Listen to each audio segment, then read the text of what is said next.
আমাদের সৌরভ স্প্রে করছে। সৌরভ এটা কি কি কি মারা? হ্যাঁ, ঝোর মারা। এই যে বোতলে ওষুধ, আর এই যে আর একটা কি, এটা গ্লাইফোন। সৌরভ, এই যে এই লবণ দেওয়ার কারণ কি? পানিতে লবণ দেওয়ার কারণ কি? এটা বেশি দিলবারে আছে, বেশি মরে। যারা এই যে আগাছা ঝোর মারবেন, এই যে ওষুধ এর পাশাপাশি আপনারা লবণ দেবেন। সৌরভ কিন্তু এক ঢপে 1 কেজি লবণ দিল, তাহলে তাড়াতাড়ি মারা যাবে, তাই নাকি সৌরভ? হ্যাঁ। এই যে পাশে দেখছেন আর এক ঢপ। আর 10 লিটারের ঢপে কত গ্রাম ওষুধ দিলে ভালো হয় আপনারা কমেন্ট করবেন, দুইটা মিলে। একটা পচা মারা আর একটা হলো ঝোর মারা, আর সাথে লবণ। লবণ সৌরভ দিল 10 লিটারে 1 কেজি, তাই তো সৌরভ? আবার ওর ভিতরে মিশ্রির পানি আছে, এই যে হাড়ির ভিতরে। কি করতে যে কেমনে কি করছে বুঝতে পারছি না।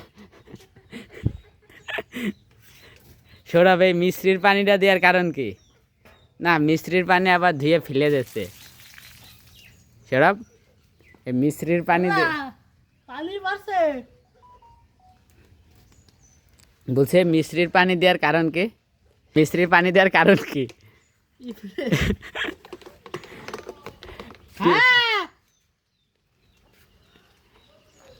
মিশ্রির পানি দিলে নাকি,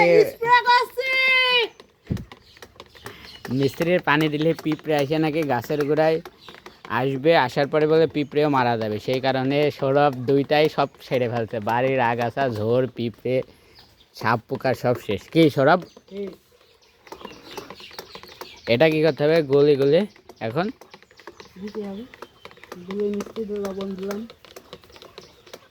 মিশ্রি, লবণ আর ওষুধ।